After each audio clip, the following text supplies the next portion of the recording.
Ladies and gentlemen, welcome to the great conversation. We're privileged to have with us today one of the most prominent intellectuals of the 20th century. Indeed, in a ranking of the most frequently cited academic sources of all time, today's speaker ranks 8th, just behind Sigmund Freud and just ahead of Hegel and Cicero. He was the only living person to make the list.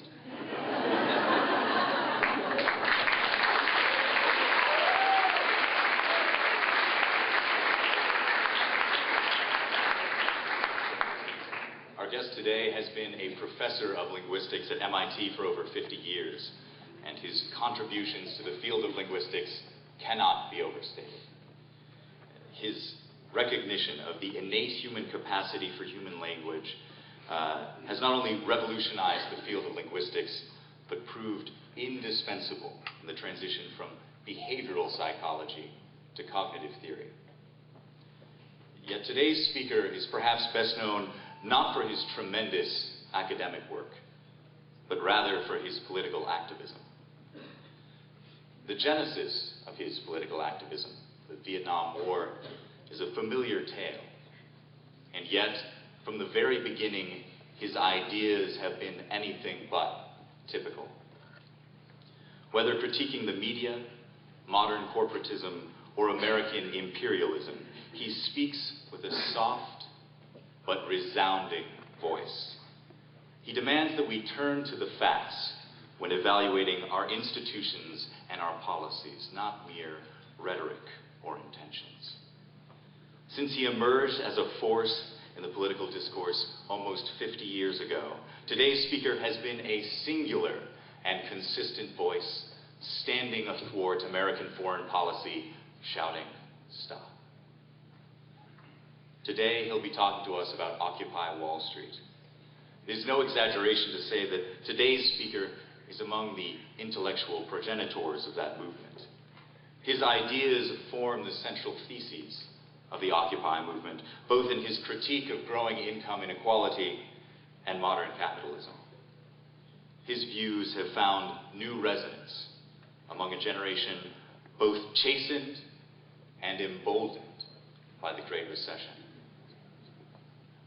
On the political spectrum, today's speaker falls to the left, but he defies political classification, frustrating partisans of both major parties in equal measure.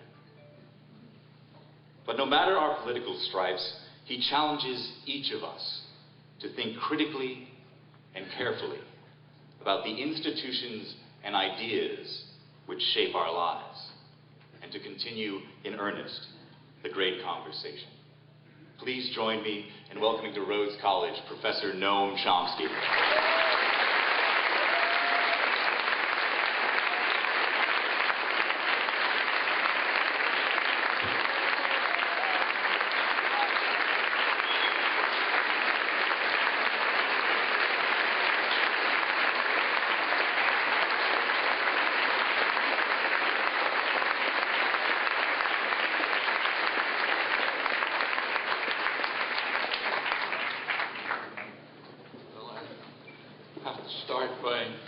Apologizing for keeping you waiting for too long, and it's one of those days when everything that could go wrong did go wrong, starting at 7 o'clock in the morning. I won't take you through the trail of tears, but I am impressed with your patience and perseverance. However, I can't give you the prize for that. When you travel around a lot in the winter, as I do, talks all over the place, things go wrong constantly.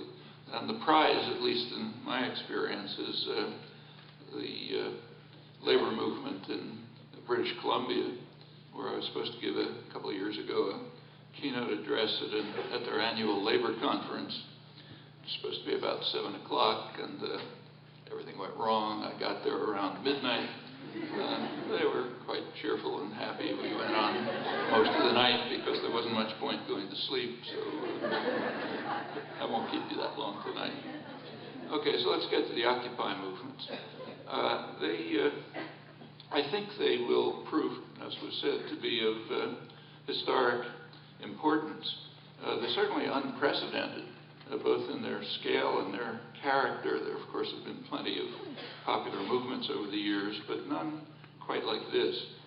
And that makes sense. The times are unprecedented. This is the first major popular response to a radical change in American history. In fact, if you look at the trajectory of American history since the beginning, it's been on a pretty steady course of growth, development, industrialization, expansion of rights, expansion of democracy. There have been ups and downs. There's regression too, but it hasn't been very pretty in many respects. I won't go into that, but the general course has been fairly steady over a couple hundred years, and that's changed. It changed in the 1970s quite significantly. During this whole period, even in the darkest times, there was almost always a kind of a sense of hopefulness. We're going to get out of this somehow. We'll keep going on our long course. I'm just about old enough to remember the Great Depression. The first couple of years were gruesome, but by the mid-1930s, things were, although it was in absolute terms much worse than today, there was nevertheless a feeling of kind of optimism about what's going to come. My family was mostly unemployed working class, so I could see how they felt. But there was the revival. The labor movement had been totally crushed in the 1920s, mainly by Woodrow Wilson's Red Scare. But it was beginning to revive. The CIO was organizing. There were sit-down strikes, which are very threatening to private power. A sit-down strike is one step before the realization that we can take this place over and run it ourselves, and we don't need the bosses. And that's frightening. And those and other pressures were leading a sympathetic administration to introduce quite significant reforms. And you could feel it. You could feel it in people's lives. The Depression didn't end. It didn't end until the Second World War, which was a huge government stimulus, which did get the country out of depression, just as a much smaller stimulus could get us out of this much smaller recession. But right throughout the late 30s, there was a feeling, a definite feeling that it's going to be over. We can work together. We can get out of this. It's going to be better somehow. That's not true now. Throughout the country, there's a feeling of anger, frustration, hopelessness, despair, hatred of everything, hatred of institutions. You see it in polls, and you can see it if you just go around. There's a recognition of something which unfortunately is true. Policy is designed to ensure that it's not going to get better. In the manufacturing industries, the real unemployment today is pretty much like it was during the depths of the Depression. But then there was an understanding, well, it's going to come back. And now on the present course, it's not going to come back. Not on the present course, at least. And I stress again, by design. There are alternatives. There always have been. There always are. And that's true today. And our particular concern always today, as well as other times, always ought to be with the most deprived African Americans, whose fate should be particularly on our minds these few days, commemorating the birth of Martin Luther King. Well, I'm not going to run through the basic facts. I think you're probably all familiar with them. They've been very effectively brought to national attention by the Occupy movement. In fact, that's one of the great successes. You may have seen that just a couple of days ago there was a poll released, as a poll done annually by the Pew Foundation, asking people what they think is the greatest source of tension and conflict in American life. And for the first time ever, what was way at the top was concern over income inequality. That increased by 50% since 2009. It's not that the income inequality has increased, but the recognition and comprehension and understanding of its significance have. And that's a tribute to the Occupy movement, which put this critical fact of modern life on our, in particular, strikingly in our society, put it on the agenda. So people who may have sort of known it in their own personal experience see that I'm not alone. This is all of us. And in fact, the U.S. is just off the spectrum on this. I mean, it's like a third world country. The inequality has risen to, again, historically unprecedented heights. The imagery of the Occupy movement, which has taken over, the 1% and the 99%, is more or less accurate. But if you really want to be precise about it, the massive inequality is very largely weighted by a tiny fraction of 1%, actually about 1/10 of 1%, a group so small that they're not even picked up by the census. You have to complicated statistical analysis to dig them up. That's hedge fund managers, CEOs of financial corporations. Their incomes have just off into the stratosphere. That weights the distribution very strikingly. I mean, it's bad. The rest of it's bad enough too, but that's a major fact. For the general population, it's been a generation of essentially stagnation. There is, of course, economic growth, not as much as during the great growth periods of the 50s and 60s, but there's some, and it's going into very few pockets. The real wages for the majority have pretty much stagnated. That's prior to the collapse in which everything crashed. So people have gotten by, sort of, but they've gotten by sharply increasing work hours. They're now far beyond Europe, which is a scandal in itself. This is the richest, most privileged country in the world. It's got incomparable advantages. But work hours are far higher than Europe or other industrial countries. People have gone deeply into debt. It's, of course, unsustainable. And they've capitalized on the regular bubbles that have begun ever since the early Reagan years. As deregulation said, there were no financial crises in the 50s and the 60s. The New Deal regulations were in place. But starting in the late 70s, particularly in the Reagan years, there's a kind of a fanatic pressure for deregulation, and it predictably led to repeated crises. Bubbles, blow up, and people think they're wealthy, but then it collapses, and you see that it's all paper wealth. The latest one, they get worse each time. The latest one was the housing bubble, and when that crashed, there were literally $8 trillion of fake wealth disappeared. That's why people can't consume, and most people's assets were in their houses, which were fake. If you haven't read it yet, you should read the New York Times this morning.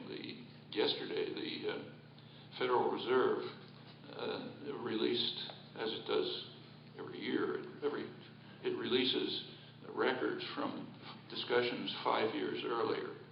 So you can find out what the Fed was talking about 5 years ago. And they released them for 2006. And it's pretty incredible to look at. I advise you to do it. These are, highly trained economists, bankers.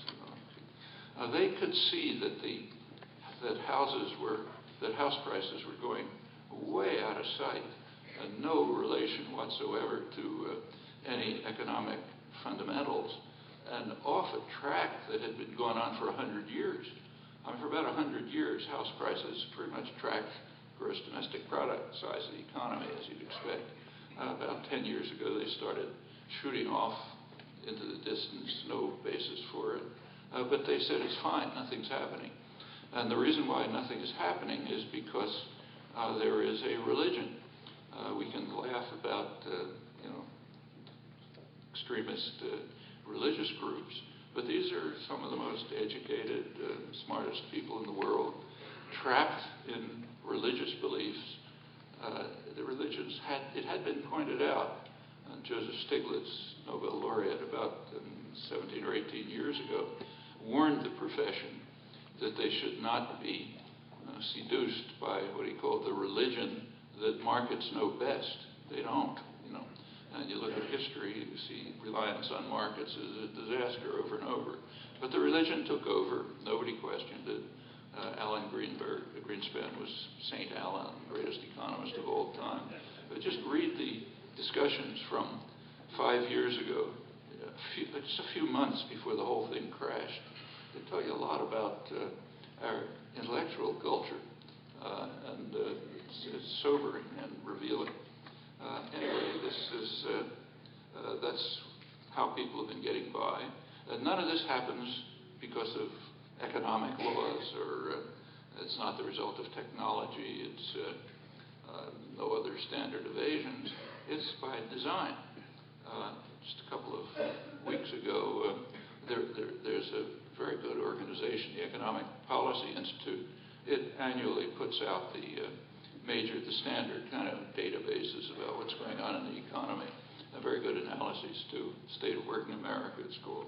They just came out with a small monograph reviewing what they've been describing and analyzing for the last 25 years.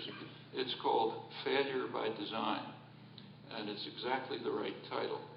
It's a failure for some, I'll come back to that, but it's all by design. It was planned. There are choices all the way along, and the choices that have been made have led to these outcomes, which should be encouraging because it tells us that other choices can be made. It's not something that just kind of happens. What happened in the 1970s, there was quite a sharp shift in the nature of the economy, not in a moment, but took place by the 80s. It was in place and went on from there. There was a shift to two major shifts. One towards financialization, devoting more and more of the economy to financial manipulation rather than making things that people need. Production continued, but it was offshore. So there's offshoring and financial manipulations here. There were a number of reasons for that. One reason was simply that there was, through the earlier period, a steady decline in the rate of profit in manufacturing, so that people who are trying to make money, have capital to invest, look for where you can make money. And since there's a decline in the rate of profit in manufacturing here, you go to where you can make more profit, like by, assembling Apple computers in Foxconn in China, a Taiwanese-owned factory in China, utterly hideous conditions, suicides, strikes, and so on. But you make a lot of money that way, and also just by financial manipulation. And that was expedited by the fact that by something else that happened. There had been an international economic system, the Bretton Woods system, which was established by Britain and the United States, the two victors of the Second World War, right after the Second World War. And it sort of, on the British side, it was John Maynard Keynes, and the American side, Harry Dexter White, Roosevelt economist. And they kind of planned out a system, sort of designed to encourage growth and equitable growth. And in fact, that worked. In the 50s and the 60s is the highest growth period in modern economic history over a long stretch. And it was equitable. So the lowest quintile did about as well as the highest quintile. It's sometimes called the golden age of capitalism. Well, that was based on the Bretton Woods system, which had a number of principles to it. One of them was control over capital. So controls, capital controls, you can't just export capital, and regulated currencies, you can't speculate against currencies. So that cut down financial, chicanery, and it drove investment towards productive investment. Well, that broke down in the early 70s for various reasons. Those things changed the economy enormously. So you go back to the 50s and the 60s, the banks were banks. They were doing what you're supposed to do in a kind of state capitalist economy like ours. They take unused capital, like say your bank account, and lend it to somebody who's trying to do something productive with it, like start a business or buy a house or send their kids to college or whatever it might be. And they were a small part of the economy. Now they're not banks anymore. They're casinos, and they make incredible amounts of money. But it all bursts because it's fake, and when it bursts, the taxpayer has a task, namely bail them out. And that's had it repeatedly since the early 80s. By 2007, right before the latest crash, and the worst crash, I should say the worst crash so far, because we're now building to the next one, which will probably be even worse, since everything's still in place. But they had about 40% of corporate profits. And they're probably harming the economy.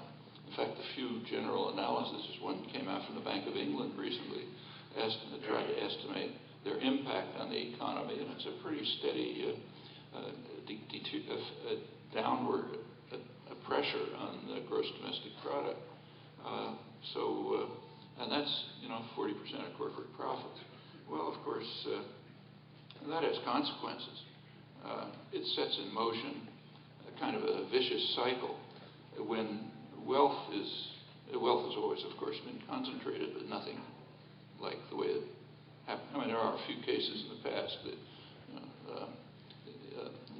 which also were monstrosities, but this one is the only one since the 1920s. This is the only one.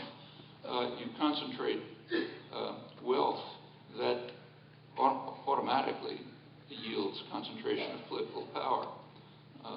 Concentrated wealth can use many devices to influence and control what the government does. So there's concentration of political power. Concentration of political power, of course, yields legislation, and the legislation is designed to increase the concentration of wealth. So you get a vicious cycle. You get a fiscal policy like sharp cutting back of taxes for the very wealthy. Extreme was the Bush tax cuts, but it's been going on since the 80s, late 70s actually. So fiscal policies, the rules of corporate governance, which give more and more power to corporate executives, marginalized shareholders, and others. Deregulation, which drives the process forward, and a variety of other devices. And there are others. There was a new international trade regime instituted in the 80s and the 90s, like NAFTA, for example, North American so-called Free Trade Agreement. Very bad name.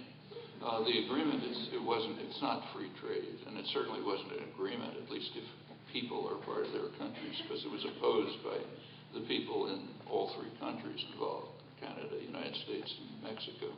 But it's called the North American Free Trade Agreement. It was North American.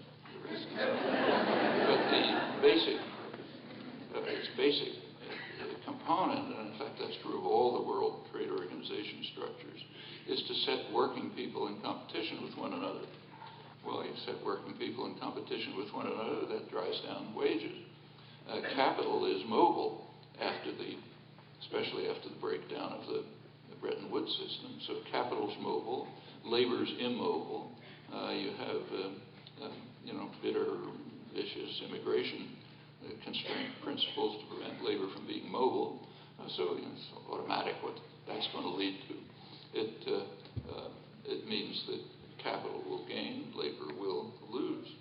And that was, I should mention that the supposed hero of the people who call themselves free market adherents is Adam Smith. And if you look back at Adam Smith, he observed, quite plausibly, that the foundation of free markets is free circulation of labor. If labor can't move freely, you can't talk about free markets. That's blocked. It's capital, it's free, not labor. Well, there were other things added as well, which added to the same policies. So, for example, Reagan significantly changed labor relations. There had been major attacks on unions for years, but Reagan escalated it sharply. He broke with many years of standard practice in the industrial countries and made it possible to rely on scabs to break unions. By the time, first it was the air controllers, then it spread. By the time it hit the manufacturing sector, there was Caterpillar was the first one. A couple of years later, broke a UAW strike by bringing in strike breakers. At that point, I think the U.S. was the only industrial country in the world that allowed it outside of South Africa. It was just unheard of. And this increased when NAFTA came along. Then it becomes Clinton. NAFTA offered opportunities for employers to use illegal methods to break strikes. The illegal method offered by NAFTA was to make it possible for strike breaking by employers to threaten to move the enterprise to Mexico unless you back off. That's illegal. But when you have a criminal state, it doesn't matter. Nothing you can do it. In fact, Reagan virtually told the business world that they weren't going to enforce the labor laws, and the number of firing of workers for illegal firing of workers for organizing shot way up. Well, there were many other good studies of this. Alongside of this came a government insurance policy for financial firms. The financial firms increasingly were driving the mostly fake wealth production, but they continually crash. So they need an insurance policy, and it kind of has a name. It's called too big to fail. So if two banks are too big to fail, you're going to bail them out when they crash. Well, that's an incentive to say if you're say a bank, working in an investment bank, it's Goldman Sachs or whatever. It's an incentive to make risky transactions, which give high profit because they're risky, and not to care too much if it crashes the system, so-called systemic risk. Because when it does, which it's going to do since it's underpricing risk, the taxpayer will come and bail them out. It's called too big to fail. That's Obama's first major policy, picking up from Bush. But it's happened over and over since the early 80s. Well, that's another measure. And so it continues. In fact, what we're living with now is a kind of a nightmare that was understood by the classical economists. So if you read Adam Smith and David Ricardo, sort of founders of modern economics, they understood that this could happen. So Adam Smith, for example, is interested in England, of course. He asked the question, what would happen if in England the merchants and the manufacturers, they were the ones who drove the economy then, if the merchants and manufacturers decided to invest outside of England and to import from outside of England, what we call neoliberal globalization. Suppose they decided to do that. He said, well, then they would profit, but England would suffer.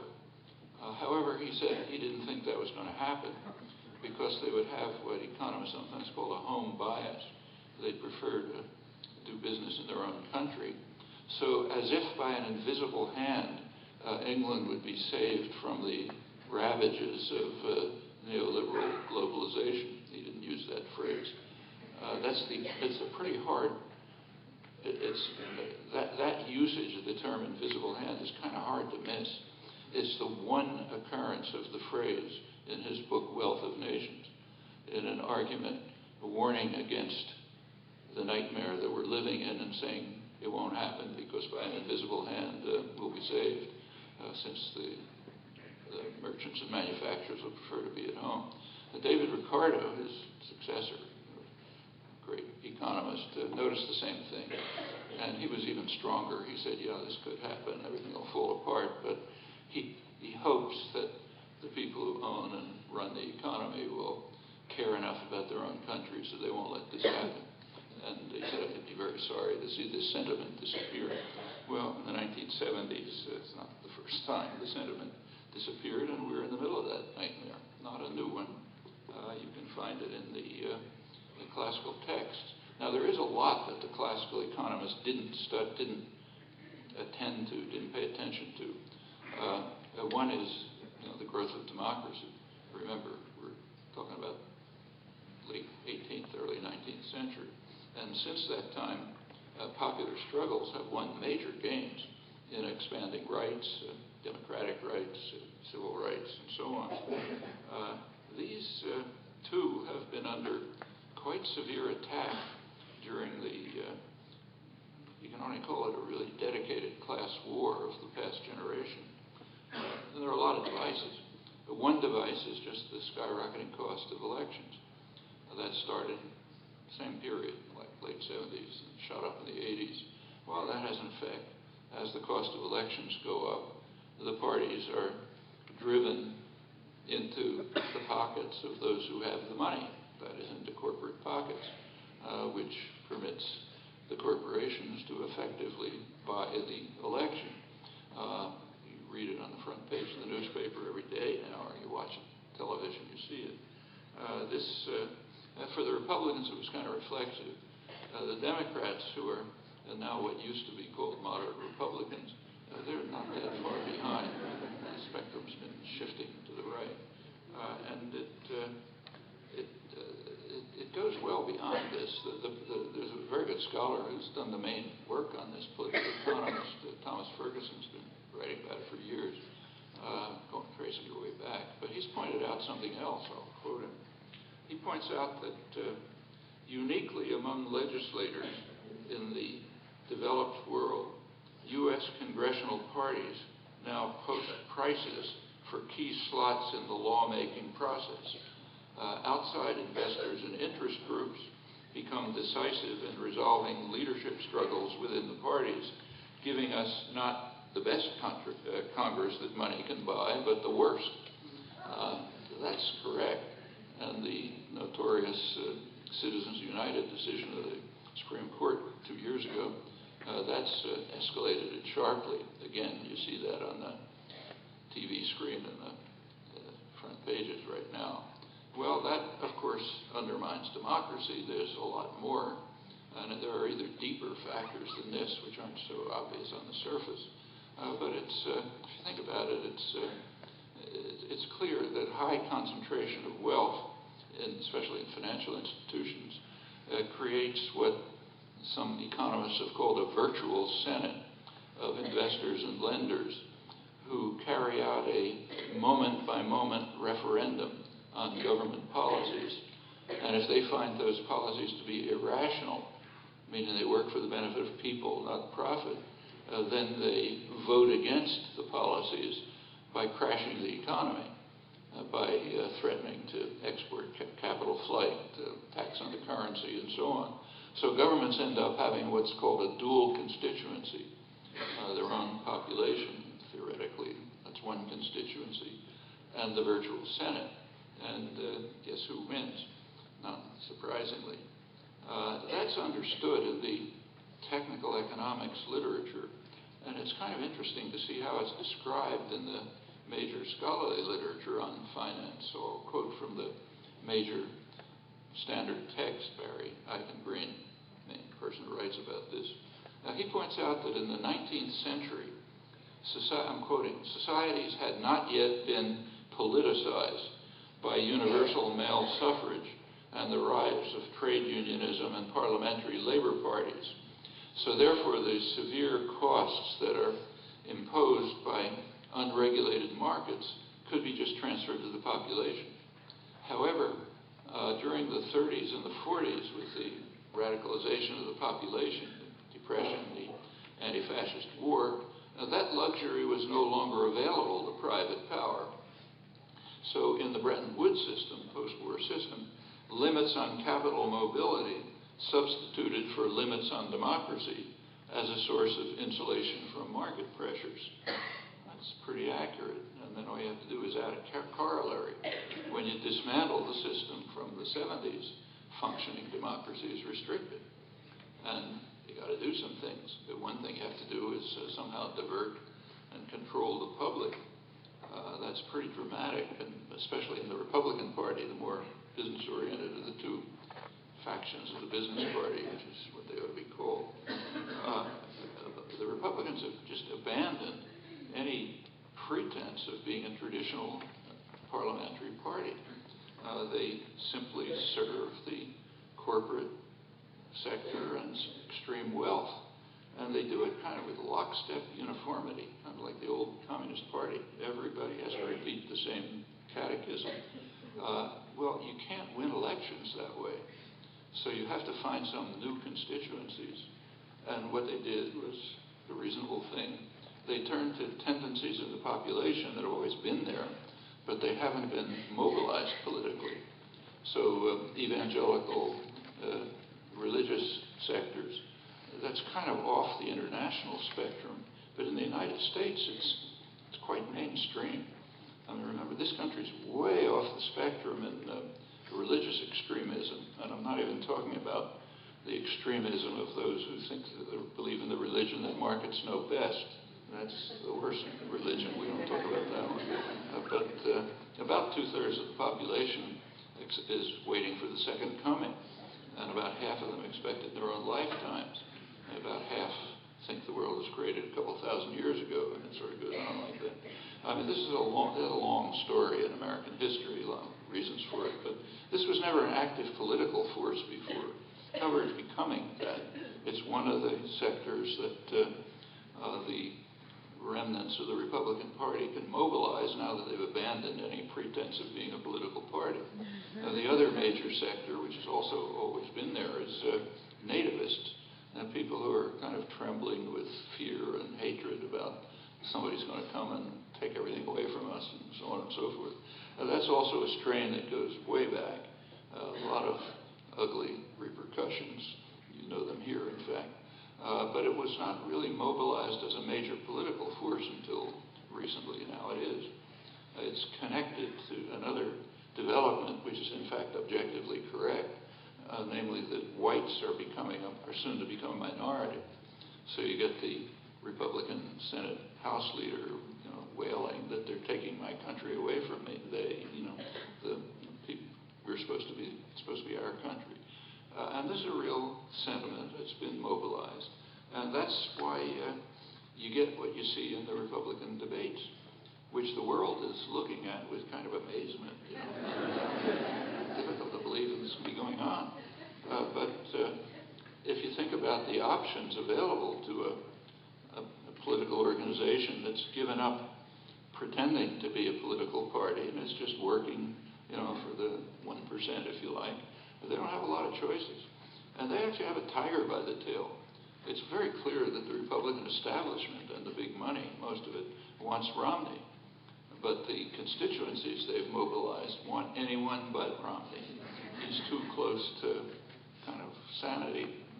How close, we could argue, but close enough for the big, for the establishment to want. So every time somebody comes up, Kane, whoever it may be, there's a flood of money that pours in to destroy them with attack ads. So you're getting this oscillation that's been going on. And as I say, they may not be able to control it. When you mobilize constituencies like that, they may get out of control. Actually, we have historical examples which aren't so pretty. So, for example, German industrialists in the early 30s figured they could control the Nazis. Well, it didn't turn out that way. These are dangerous developments. The Democrats have their own problem. They've abandoned the white working class almost completely. That's used to be their main constituency. And all of this is turning electoral politics into racial politics. If you look at the statistics on how people identify themselves, it's pretty frightening. Could turn out very ugly. Well, let's go back to the monograph, EPI monograph, Failure by Design, they point out, the analysts, that it's not a failure for everybody. It's not a failure for the designers, of course, the 1%. They're doing splendidly. It is a failure for the 99% to keep the imagery, and it's a failure for the country, which is declining, to be part of what's called American decline, and for future generations. These are just burdens being handed down to our children and grandchildren, not going away. Some of them are these costs that are being transferred are really colossal, and in fact even species threatening. So one of the most remarkable things that's going on, if somebody's trying to look at the world from the outside, you wouldn't believe it. We're systematically destroying the possibility for future generations to have a decent life. That's understood around the world. So there's a lot of concern, popular concern, even in the United States. But if you look at international polls, the U.S., again, is kind of off the spectrum. There's much less concern about environmental catastrophe in the U.S. than in comparable countries. There's a lot, but not as much. And that's certainly tied to the fact that this is an unusually business-run society. A highly class-conscious business world effectively runs the society and tries to keep things under control, more so, it's true everywhere, but more so than other comparable countries. And one of the things they're doing, and they're perfectly open about it, it's no secret, they put it in the front pages, is run major propaganda campaigns to try to convince the population that global warming, anthropogenic global warming is just some kind of liberal hoax. If you're part of the Republican charade, this is part of the catechism. Everyone has to repeat that lockstep time. It's all a liberal hoax. Forget it. It's not going to happen. Some even have explanations, like one of the Republicans appointed in 2010, elected in 2010, who now chairs a committee in the House, explained to the press that it can't happen because God told Noah that he wouldn't have another flood. Okay, that takes care of that. But if you look at the Republicans, every single one has to repeat this. If anyone veers slightly and says maybe it's true, he collapses with the base, which is under tremendous pressure from the propaganda campaigns organized by the Chamber of Commerce, the American Petroleum Institute, in fact, the media participate in their own ways. And it's getting to the point where it's almost surreal. So just recently, for example, the government tried to just institute an inquiry. It would have been a costless inquiry into whether global warming is having an effect on the highly erratic weather patterns that have been coming along. Congress blocked the inquiry. You can't inquire into that. And they explain why. If you do, you might be opening the door to doing something about global warming, and that you can't do.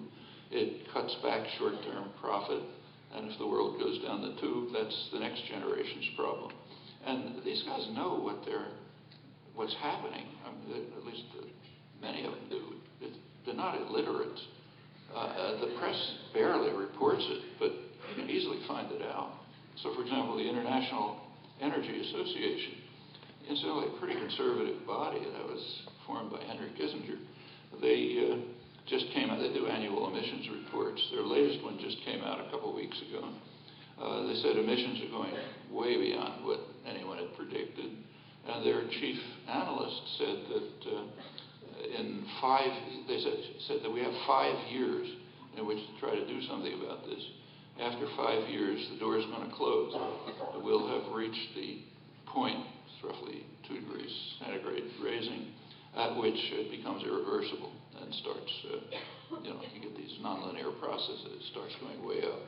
So we're kind of looking at what may be a final closing of the door. Right before that, a couple of weeks before that, the U.S. Department of Energy came out with its emissions reports for 2010, the latest figures they had. And they were the highest rise in emissions on record far beyond the worst case predictions of the IPCC, the international, the group of scientists who monitor these things. At MIT, where I am, that was not a surprise. There's a climate change group which for years has been warning that the IPCC projections are much too conservative, and there are plenty of scientists who believe this, but they're kind of out of the discussion. You don't talk about them. Well, all of this is, I don't have to tell you what this means, but it means we are purposely imposing a burden on future generations, which could be disastrous. That's serious. Another serious, though lesser, bad enough, but not this bad, effect is just continued stagnation in living standards. I mean, the 1% can survive, at least for some time, on finance and production from abroad, like at Foxconn, but the 99% can't. They're not able to survive that way unless you produce the things you need here. And there are other effects where the U.S. is slowly losing its technological edge for well-understood reasons. China, up until recently, has been kind of an assembly plant. It doesn't produce much, but it's an assembly plant for the advanced industrial countries on its periphery and for multinational corporations. But manufacturing yields understanding and learning. It gives you a way to move up the technological ladder. You learn how to do things. It leads to innovation, design, and so on. And this is taking place. One of the domains in which it's taking place quite strikingly is in solar panels, very rapidly growing industry. China's almost taken it over, not by cheap labor, there isn't much labor involved, but by careful planning, by sensible intervention to allow construction, and by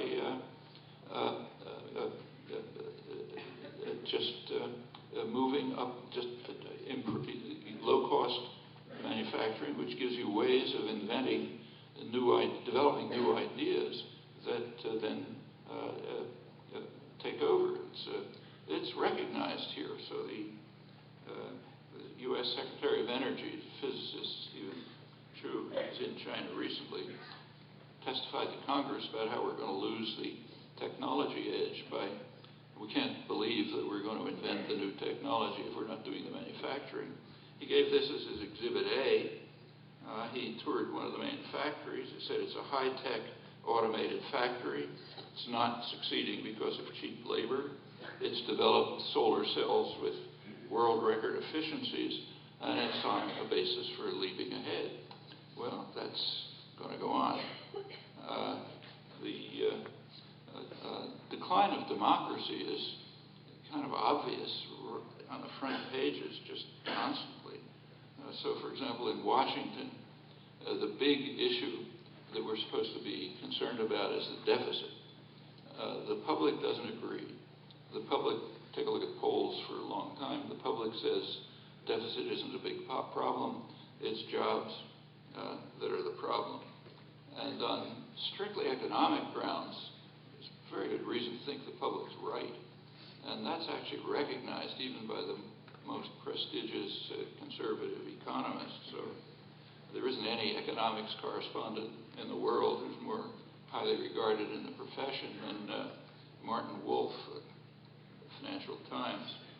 He writes that the U.S. fiscal position is not an urgent issue. The U.S. is able to borrow on easy terms. The astonishing feature of the federal fiscal position is that revenues are forecast to be a mere 14% of GDP in 2011, far below their post-war average of roughly 18%. This non-American can't understand what the fuss is about. In 1988, at the end of Reagan's term, receipts were 18% of GDP. Tax revenue has to rise substantially if the deficit is to close. And we know where it has to rise from. It has to rise from those who have the most income. They've been radically undertaxed for years, and so we're now in a situation where the it may be a fiscal problem, but it's because we don't need in the revenues that we had in the Reagan years. Well, it is astonishing, but it's easy to understand. It's a demand of the financial institutions and the super rich, and in a radically declining democracy, that's what counts. So as an instrument of class war, the policies that the public strongly opposes make perfect sense. Well, actually, I should say that Wolf has no doubts about the source of the financial crisis. He says it's the result of an out-of-control financial sector that's eating out the modern market economy from inside, just as the larva of the spider wasp eats out the host in which it's been laid. And there's good evidence that he's right. It's going on in Europe, too, in a different way. Well, even if you keep to the secondary issue of the deficit, the radical decline of democracy is very striking. So the public has views on how to deal with the deficit. The views of the public, poll after poll, is raise taxes on the very rich, get them back to what they were. Nobody's calling for getting them back to where they were during the great growth periods, the 50s and the 60s. They were way higher. But just, say back to the 90s. So taxes on the rich and preserve the benefit system, Social Security and Medicare. It's like even Tea Party adherents agree to that. They don't want you to touch Social Security and Medicare. That's the financial institutions demand the opposite. So therefore, it's the opposite that's happening. No taxes on the rich, carve away at the weak benefit system. That's, again, part of the catechism. And the Democrats just kind of go along because they don't disagree that much. There is something that isn't even discussable, and that's the obvious way to deal with the deficit. The deficit is traceable basically to two things. One is a huge military spending, which is kind of out of sight.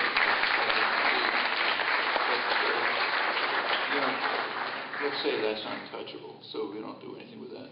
But the other thing, which is very definitely touchable, is the completely dysfunctional healthcare system. Now, the U.S. has the only privatized, unregulated healthcare system in the industrial world. Has more than twice the per capita costs of comparable countries, and some of the worst outcomes. You look at mortality, infant mortality, and so on. It's not very good. It has been, I think, pretty well demonstrated that if we had a healthcare system like other industrial countries, hardly utopia, there wouldn't be any deficit. In fact, it'd actually be a surplus. But you can't talk about this. And you can't talk about this because the financial institutions are too powerful. And in a declining democracy, it doesn't matter what the facts are. It doesn't matter what the public wants. It's pretty dramatic. Well, these have been major issues for years, but let me get back to the Occupy movement. They're now much more prominent and, in fact, much better understood because of the Occupy movements. But we should recognize, thinking about them, that there are pitfalls that you have to pay attention to. One pitfall, potential one, has to do with tactics. So the tactic of occupying space has been brilliantly successful and has had great impact. But, tactics have a kind of a half-life. After a while, they start having diminishing returns. People don't like them. You have to do something else.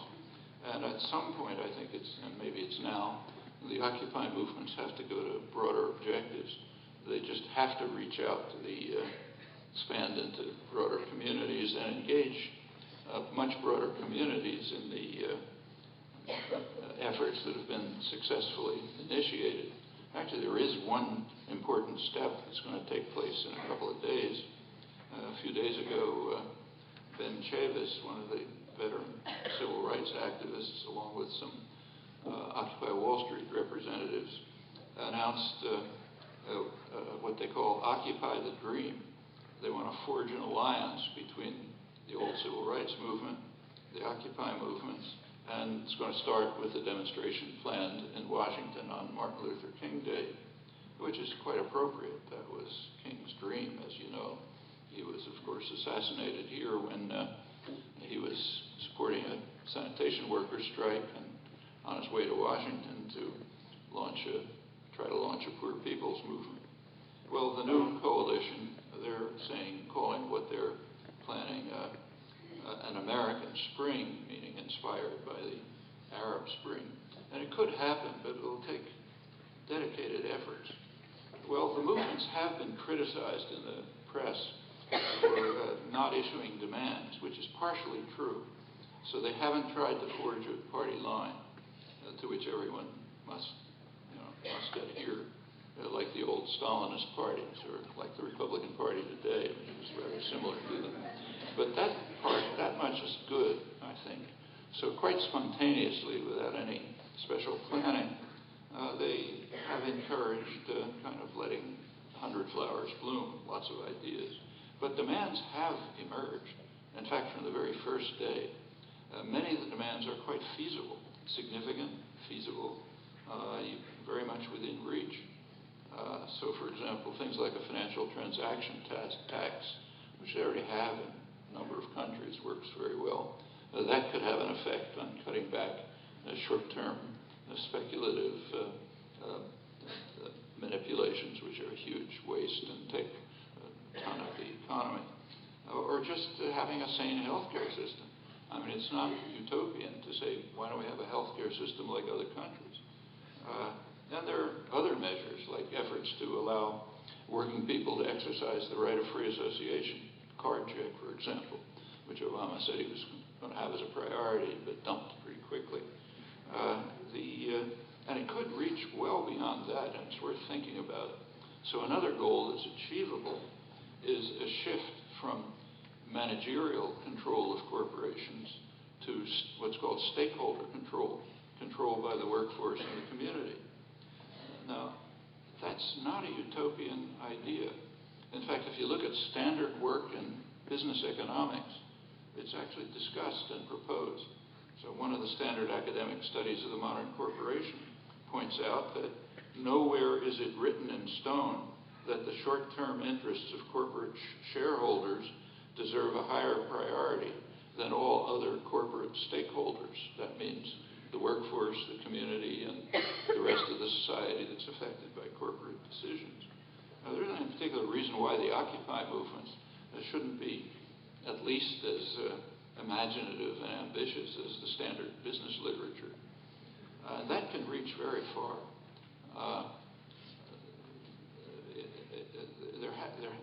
Back in at the beginning of this process, late 70s, there was one of the early moves to try to shift the economy was a decision of the U.S.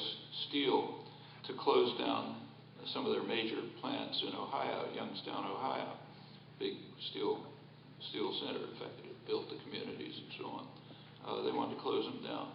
Well, the union and the community, with considerable outside support, offered to buy the plants and run them themselves. Steel company didn't want to do that, not for economic reasons, but I think for class reasons. Not a good idea to let people think about that. So the issue went to court, and it was led by Stoughton Lynn, long-time civil rights labor activist. They made it to the courts. They didn't win in the courts, but if they had more support, they could easily have won. However, failures often carry their own success with them. They leave a kind of a germ of ideas that you can follow, and it happened. So in these parts of Ohio, there's been quite a spread of worker-owned enterprises. Not huge ones, but quite a lot. There's a very good book on it, if you're interested, by Gar Alperovitz, who's been directly involved. And this could go far beyond that. So a couple of years ago, President Obama essentially nationalized the auto industry. He took it over. It was collapsing. There were a couple of things that could have been done. One thing that could have been done is what was done. Reconstruct it and hand it back to same or similar people to run it privately. Another possibility would have been to hand the industry over to the stakeholders, the workforce and the community, and have them produce things that the country very badly needs. For example, one thing the country really badly needs is a high-speed rail. You see this if you travel almost anywhere else in the world. We need it a lot more than, say, France or Japan, where it's very, because of the size of the country, the scale, and so on. Interestingly, at the very same time that Obama took over the auto industry, he sent his transportation secretary, to Spain to get contracts from Spanish companies to build high-speed rail installations in the United States. And this is kind of sick. Here we have the skilled workforce, we have the installations, we have the interest, we have the resources, but the decisions of the designers, those who own the economy, say, we don't want it, so therefore you don't do it. Well, there are many other cases. Cases right around Boston, which I could mention. This takes public awareness and support, and the Occupy movement could provide that. These are all, and when you move in that direction, you're actually moving to radical reconstruction of the society along different lines.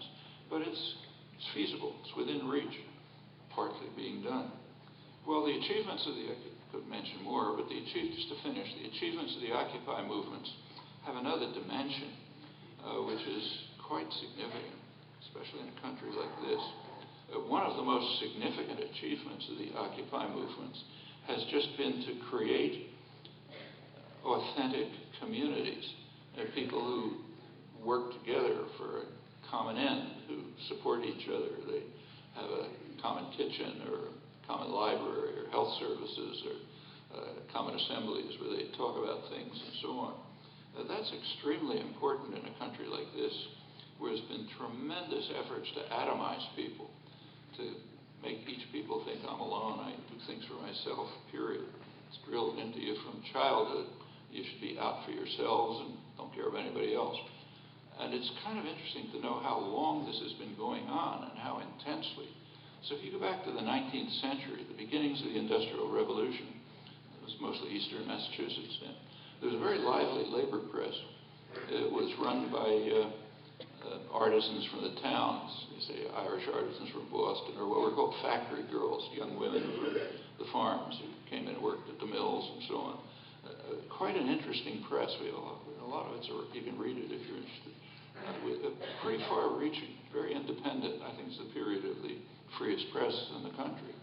And they bitterly condemned the industrial system, which they said is just taking away the freedom and the liberty and the rights of independent people, of free people. They believed that the standard slogan was that those who work in the mills should own them and run them. Why should we follow the orders of bosses? That's kind of like introducing aristocracy. We thought we were free of that. In the mid-19th century, it was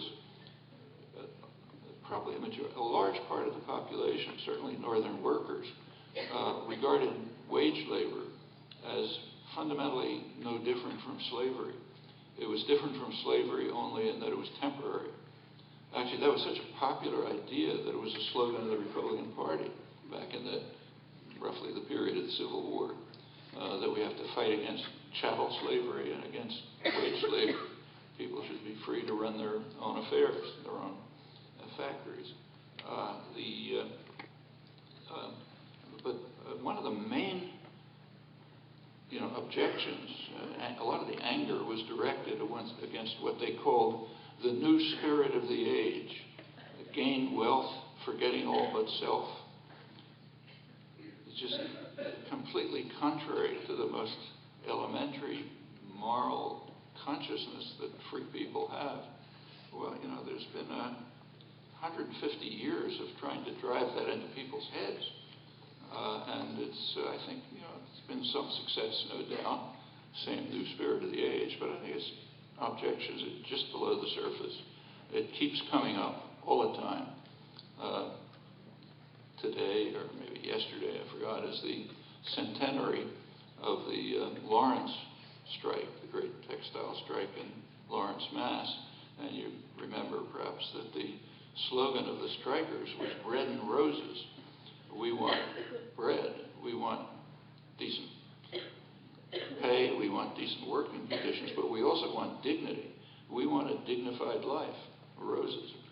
And that means control of our own lives and control of what we do and so on, control of the institutions in which we work. This keeps coming up, came up again in the Lordstown strikes in the early 70s. And my sense is it's kind of just below the surface. When the proper impetus comes, it'll rise again. And I think the Occupy movements are in a position to bring them to the forefront again. Well, if these bonds and associations can survive the repression, which is, of course, inevitable, that could be the basis for really turning the tide in a fundamental way and resuming the struggles for freedom and democracy that go way back and have been fought throughout our history, always efforts to repress them. They keep rising again. It rose quite dramatically in the popular movements for which Martin Luther King emerged as a great leader. And it had many achievements, undoubtedly, not just for African Americans, for lots of others, helped carry forward a large change in consciousness over quite a wide range. But it certainly fell far short of Dr. King's aspirations. I'm sure you remember his last speech here in Memphis a couple hours before he was killed, in which he said that he climbed the mountaintop. He could see the promised land. He sensed that he was not going to get there, but he promised the poor and the persecuted that they would. It's a promise that's very far from being fulfilled. In fact, it's gone backwards. But it leaves us with the responsibility and the tasks to try to realize that dream. Not an easy one, but it's one that we have to find ways to carry forward. Thanks.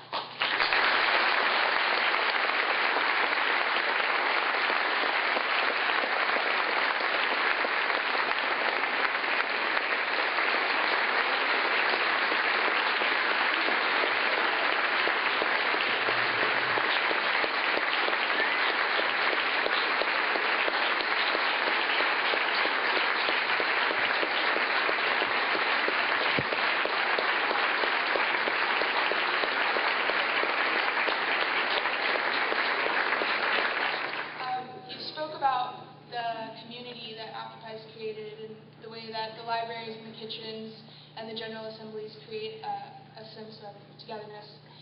But Occupy has been criticized for its lack of a leader figure. How important is it that Occupy maintain its emphasis on community decisions, and what are the advantages of a movement that doesn't have a strong leader figure? Well, most movements gain a lot of their major successes when they really don't have a leadership. Take, say, the civil rights movement. I mean, for one thing, the civil rights movement had been going on for decades. It really began to take off roughly 1960 when black students in the South started sitting in lunch counters, formed SNCC, started riding freedom buses, or some northern students joined them. It finally sort of created a swell that Martin Luther King was able to kind of ride. He would have been the first to tell you that they're the ones, I did say repeatedly, they're the ones who created the movement.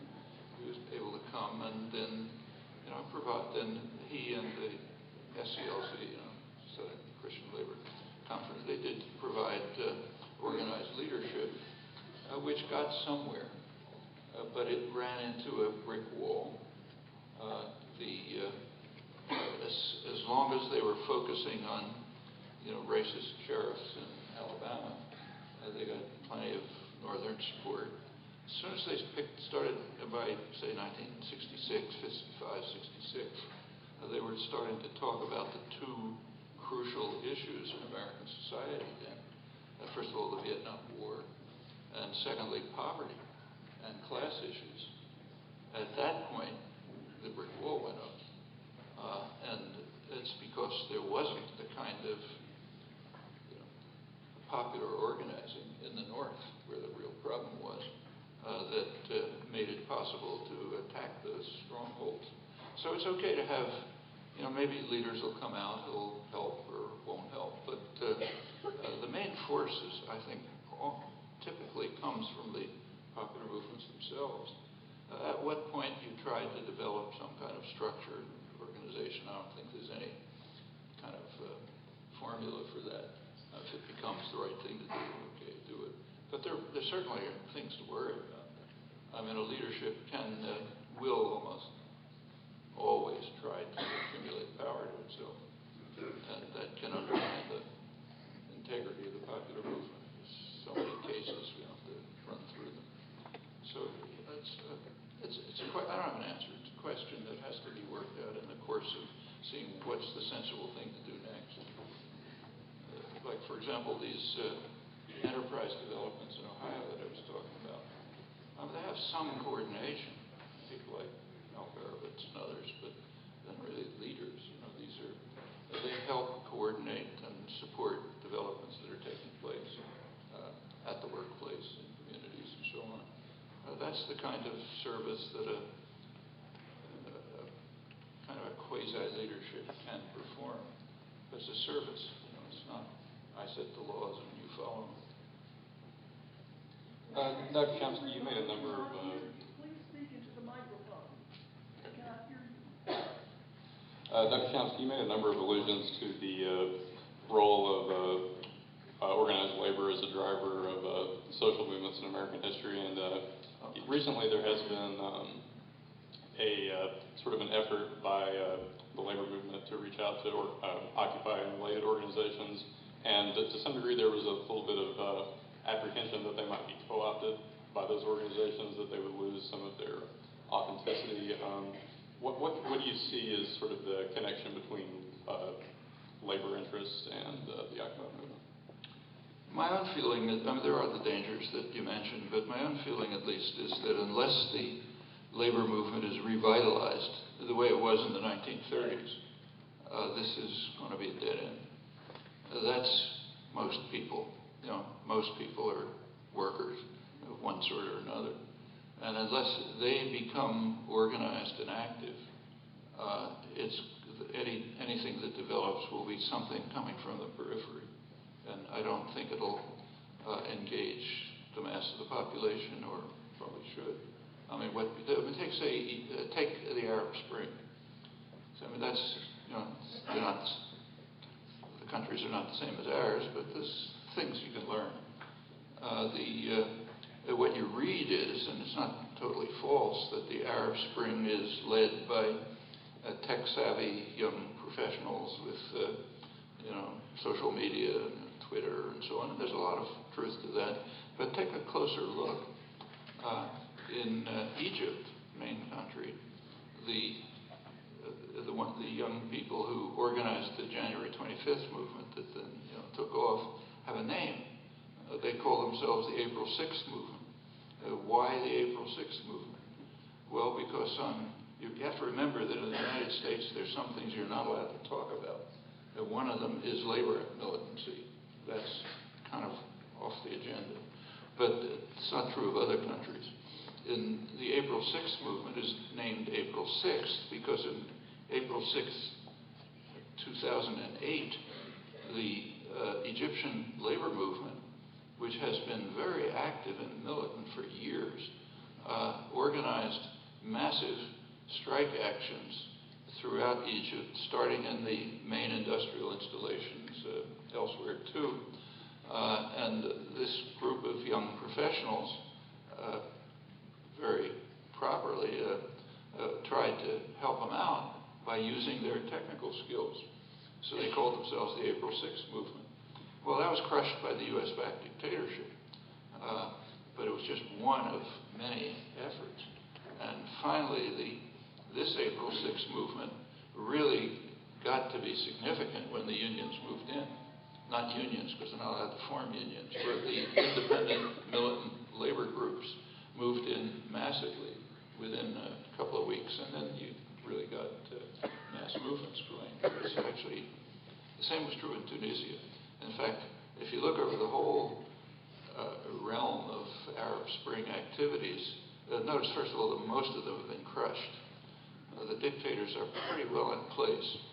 And in particular, they're in place in the countries which the U.S. really cares about, the oil dictatorships and so on. So the dictators can do anything they like. But they have fallen in a couple of places, and those happen to be the places where there has been long labor militancy and activism. Tunisia also has a major labor movement way back, repressed, but broke through. There's actually good work on this if you're interested. There's a Joel Bynum, who's at Stanford, who's the main person who works on labor movements in what are called the MENA countries, Middle East, North Africa. And he's pointed out that, and I think he's right, that there's a very close correlation between some degree of success in the movements and the level of militant labor participation. In fact, Egypt, the old regime is still in power. There's a lot of things that are wrong, but there have been some achievements. And one of the major achievements is that the labor movement has broken through the repression. So now you can freely organize. And there are strikes all over the place. They're forming independent unions for the first time. They may be able to unify the unions. That still has to be done. Tunisia is the same. And my sister, I don't want to draw the analogies too closely, but I think something like that will be true here too. Unless the labor movement is part of it, they'll drift off, especially the white working class, will be drawn away by nativism, fear, other tendencies that certainly exist, and it'll turn out to be regressive. Professor Chomsky, we have a question in the back here, and then there's another question up front. I just, one last comment about that. It may sound as if it's kind of impossible, but look back at the history. You look at the history of U.S. labor. The U.S. has a very violent labor history, much worse than other countries, and that again, industrial countries. And again, reflects the fact that it's a business-run society to a large extent. Very highly class-conscious business class. So repeatedly, labor has grown and developed and then been crushed. The most recent period before now is the 1920s. There was a lot of militant labor organizing in the early part of the century, like the Lawrence Strike, for example, and the Ludlow Strike, and others. During Woodrow Wilson's Red Scare, right after the Second World War, pretty much crushed the labor movement. Also crushed independent thought a lot more. It was a pretty awful time. In the 1920s, the labor movement was practically dead. There's one of the major labor historians who just died recently, David Montgomery, he was a labor activist himself that became an academic labor historian. One of his main books is called The Rise and Fall of the American Labor Movement. And the fall is the 1920s. In the 1920s, the situation of organized labor here was so awful that conservative visitors from England and Australia were appalled at the way working people are being treated. Hundreds of workers were being killed in the United States at a time when this just wasn't happening anywhere else. And the movements were pretty much crushed. In the 1920s, it was the end of history. Utopia of the masters. We won. Well, 10 years later, totally different. So I don't think it's impossible. Yeah, sorry. Yeah, you kind of answered my question with what you just said, but I was going to ask you, I think the situation is different now because of globalization. I think whenever there's a recession, workers are the ones who suffer the most. Like you mentioned before, that they're pitted against each other. And the workers are pitted against each other, and companies can threaten to move from one state to another or move to Mexico. And I think now, the numbers show that, numbers have plummeted for unions in the United States. It's down to, something like less than 10%. And with so many people needing jobs and the wages going further down and down, and then, cheap labor coming from other countries, it seems like the United States is in a position where it looks really bad for working people. And, you were talking about violence before, but this is a different type of struggle that I don't think we've seen before. And I was wondering if you think it's vital to our society. How's the labor movement going to come back? Well, I agree. I mean, on the present course, under present assumptions about how the society has to be designed and run, I think that's right. But go back to what I said before. Who says that corporate executives have a right to decide where production is carried out or how it's carried out? I mean, you could, 100 years ago, there were major struggles here against sweatshop labor, who were just made the great shirtwaist factory fire in New York was just about 100 years ago. There were, dozens of seamstresses were killed. Well, that led to efforts to improve working conditions. And there can also be efforts to improve working conditions in Foxconn, where they make your Apple computers and Dell computers. And they certainly want it. The working people there want it. Workers here can cooperate with them in doing it. And also restoring decent opportunities here for the kind of production that the United States is very well placed to carry out, like, say, solar panels or high-speed rail. There's no reason why that can't be produced here. You've got the skilled labor, you've got the resources.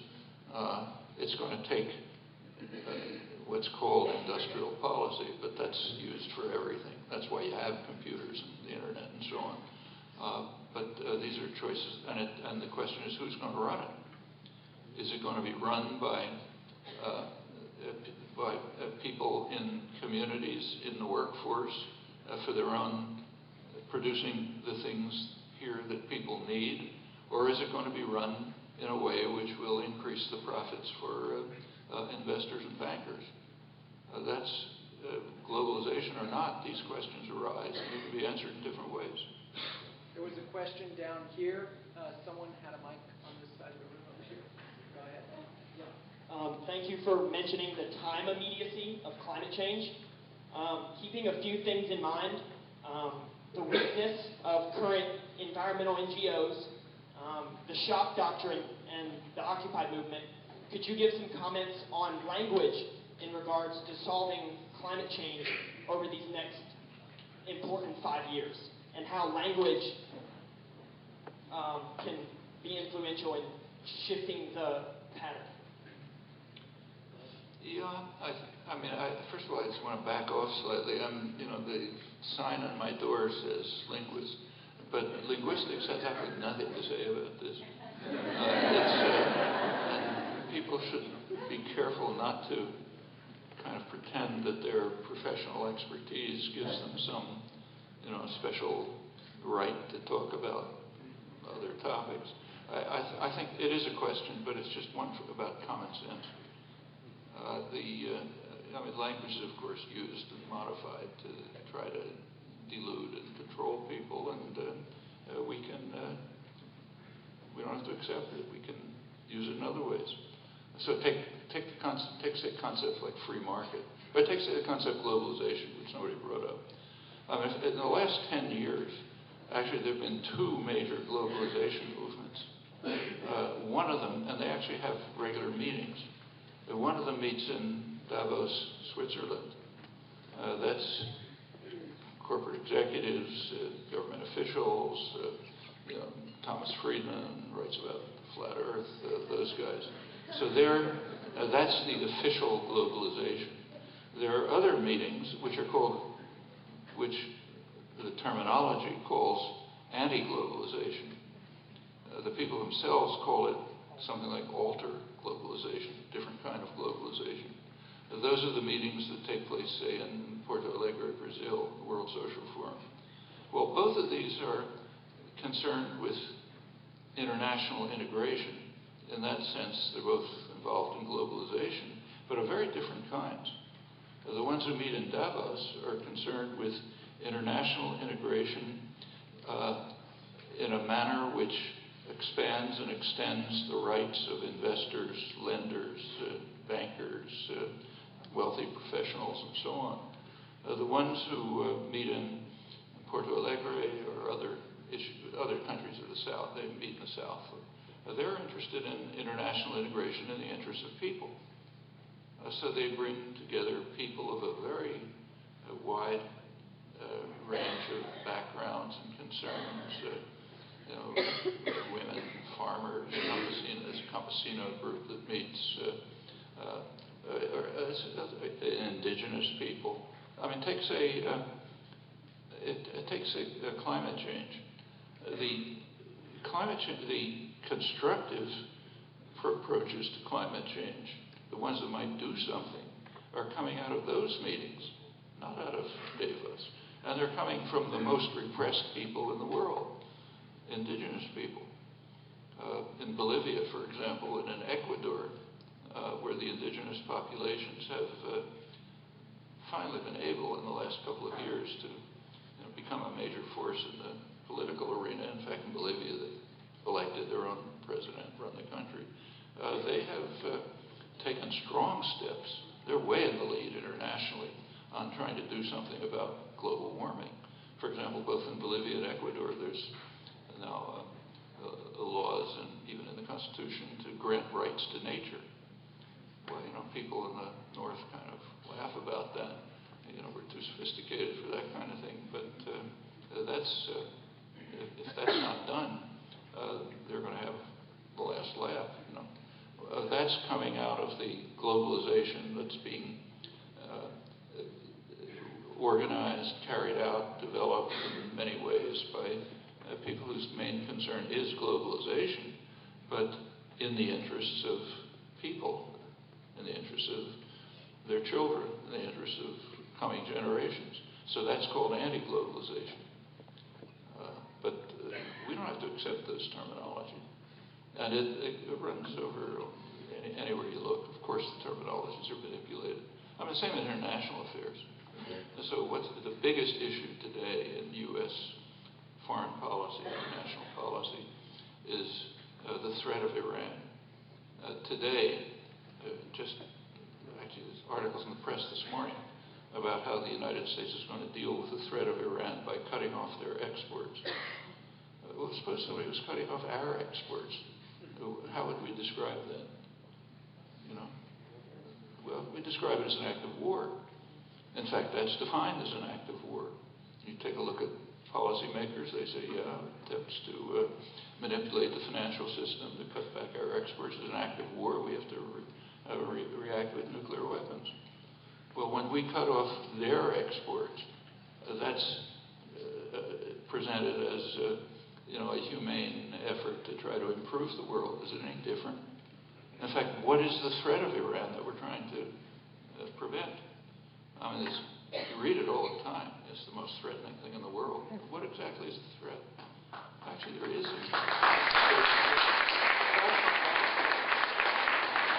an authoritative answer, very authoritative answer, namely from the Pentagon and U.S. intelligence. They provide regular reports to Congress on global security. What's called security. It's another Orwellism. But and of course they talk about Iran. And if you look at the reports, you can pick up on the internet. Nobody ever, not in the press. They say it's not a military threat. And they go on to say what the threat is. It turns out that the threat is deterrence. The threat is they might deter the United States and its clients from carrying out free use of violence. So therefore, we can't tolerate that. What does that tell us about us? Is that what we call a threat? That it might prevent us from resorting to violence freely? The other threat is that, and here's another linguistic point, if you like, that Iran tries to destabilize its neighbors. How does it destabilize its neighbors?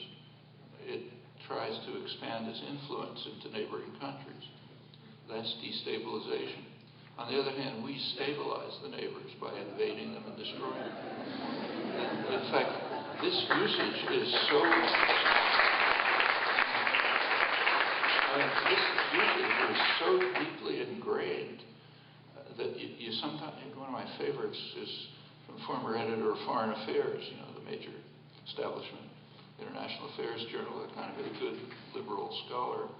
He was once writing about the way we overthrew the government of Chile in 1973. He said we had to do it. We had to destabilize Chile in order to establish stability. And that's not a contradiction if you live in the Orwellian language of educated discourse. Stability means they follow our orders. And destabilizing means moves towards independence, which they don't follow our orders. Well, we don't have to accept that terminology. And anywhere you look, you find examples of this all over the place. Yes, but you don't have to be a linguist to figure this out. You just have to think a little. Another question in the back of the room? Which is actually a bit of a follow-up on the previous question about language. My impression is that there's a lot of wasted effort, wasted hire, wasted ink, wasted electronic ink, etc., from people failing to agree on what they're talking about.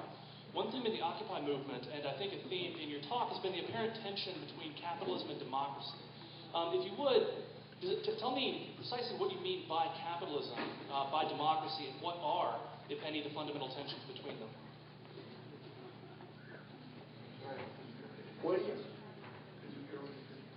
What do you mean by capitalism? What do you mean by democracy? And what are the fundamental tensions between them? Yeah, that's a good question.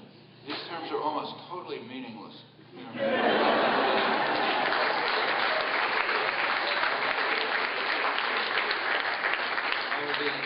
terms of one of the ways of preventing rational discussion is emptying terms from any real meaning. So what is capitalism supposed to be? That's supposed to be us, capitalism. It's supposed to be a system based on the market where the government doesn't interfere with the market. I mean, is that our system? Do you use a computer? Do you use the internet? Do you fly in an airplane? Where'd that come from? It came from the state sector. Do you almost entirely, not totally, but all the hard work, basic work, has come through the very dynamic state sector of the economy for decades, and then it's handed over to private enterprise for profit. Take Steve Jobs, who everyone was talking about. He died recently. He was undoubtedly a very brilliant marketer. He took the technology and the science and the innovations that had been developed by decades of work, primarily in the state sector, and he turned them into marketable commodities. Okay, that's a talent. But is that capitalism? I mean, it's some kind of state capitalism, but then every system in the world is some kind of state capitalism. What about democracy? Well, democracy. I mean, there's we know we know what you learn in 8th grade, but if you look at the history of democracy, there are issues that are fundamental and that have been debated for centuries. So let me take one which is quite critical, enters into the founding of this country, and it also goes back to classical Greece. The first major book on politics is Aristotle's Politics, in which he discussed various kinds of political systems and didn't like any of them, and decided democracy is probably the least bad or the best. But he noticed a problem with democracy. And in fact, James Madison in the Constitutional Convention noticed the same problem. The problem is that in a democracy, if everyone has an equal vote, then the poor, who will be the great majority, will get together and they'll find ways to take property away from the rich. So in Madison's discussions in the Constitutional Convention, if you look back, he used England as the model, of course. He said, well, if in England, suppose you allowed everybody to vote, well, the poor people would carry out measures of the kind that we now call land reform. Aristotle made essentially the same point. And they both thought that this would be unjust. It would be unjust to take away property, things from the rich. So they both had solutions, but they had opposite solutions. Aristotle's solution was to eliminate inequality. And he proposed what we would call welfare state measures. Let's talk about a city, so things like communal meals, other things to make everybody more or less middle class, more or less equal. He said, well, when you do that, this problem won't arise. And Madison had the opposite conclusion. He said, undermine democracy. So the system that was established here is one designed to make sure that democracy doesn't function.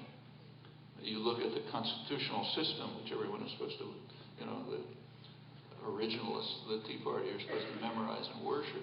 Take a look at it. Power in the constitutional system is vested in the Senate. The Senate, as Madison pointed out, have to be the wealth of the nation, the more responsible set of men, the ones most removed from the population. So there was no vote for senators. A vote went through the legislators, which are controlled by the wealthy, so you keep it the wealth of the nation. And he said they're the ones who have to run the country. Then, of course, you have the House of Representatives. In the constitutional system, they have very little power, and they're too close to the people, to keep voting for them. The executive was just an executive, not an emperor like today. It was somebody who administered things. So power was in the hands of the wealth of the nation, and it had to be that way because, as Madison put it, a primary task of government is to protect the minority of the opulent from the majority. If you don't have that, you don't have a just system. Well, that's one kind of democracy. Another kind of democracy is Aristotle's democracy, where you try to carry out social measures which will put everyone, more or less on a par economically, then they can make their own choices. Which democracy do we want? Well, that's been battled about for 200 years in the United States. That's a main theme of American history. It's not put in these words, but which kind of democracy is it? So it takes the very interesting, one concept that's extremely interesting right up till this present moment is the concept person. Okay? So you look at the Constitution, the Fifth Amendment says no person shall be deprived of rights without due process and speedy trial and so on. Well, what did they mean by person? Suppose you're Justice Scalia, you're an originalist, you want to know what they meant by person. Well, they certainly didn't mean the indigenous population. They're not persons. You could take away their rights and you could kill them, drive them away, anything you want. So they're not persons. What about blacks? No, they're not persons. In fact, they're 3/5 persons, if you look, just so that the slave owners can get more votes. What about women? Well, they couldn't vote. In fact, they couldn't even serve on juries freely until the 1960s. That's one of the achievements of the civil rights movement.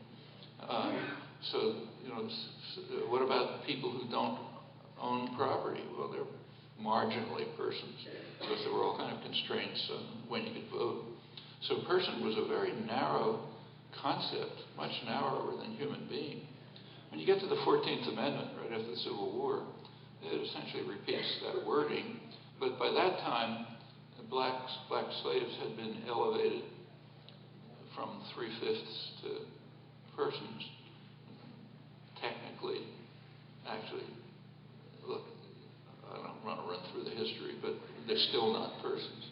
That's why they're sent to jail and live in massive poverty. And but at least formally, women gained elements of personhood in about about 1924, I think that was the year when women were allowed to vote. But it literally wasn't until the civil rights movement that they could be allowed to serve on juries freely. And they could in the North, but not in most of the country. So they weren't real persons. Meanwhile, the concept person, since the 14th Amendment, has been both expanded and contracted by the courts, not by legislation. Famously, it's been expanded to include collectivist legal fictions established and maintained by state power, what are called corporations. So they're persons. And in fact, almost all the cases brought under the 14th Amendment are for them, not for freed slaves. And since then, that's been greatly expanded. So in the trade agreements, like say NAFTA, corporations have rights way beyond persons. For example, General Motors, if it invests in Mexico, has to have what's called national treatment. It means it has to be treated like a Mexican company. If a Mexican comes to New York and asks for national treatment, you'll be lucky if he comes out alive. And in many other ways, they have rights way beyond persons. The big Supreme Court decisions like Buckley v. Valeo, which decided that money is speech, and then Citizens United a couple of years later, that tells these fictitious creatures, entities, that they are persons who are permitted to buy elections. Other real persons can't. So the concept has been greatly expanded. It's also been narrowed. The 14th Amendment says no person shall be deprived of rights. Now, what about undocumented aliens? Well, you had to do something about that. So they're not persons. Literally, you take a look at the judicial record. From then on, it keeps redefining it. It just came up in recent court cases involving Guantanamo, in which undocumented aliens don't have personal rights. So they're not persons. Well, this all has to do with not only what democracy is, but what it means to be a person. These are all decisions based on, power, authority, social struggle, which changes them sometime. That's how women got the right to vote, let's say. But they're not you can't pick them out of a dictionary. These are not concepts that can be defined in a dictionary.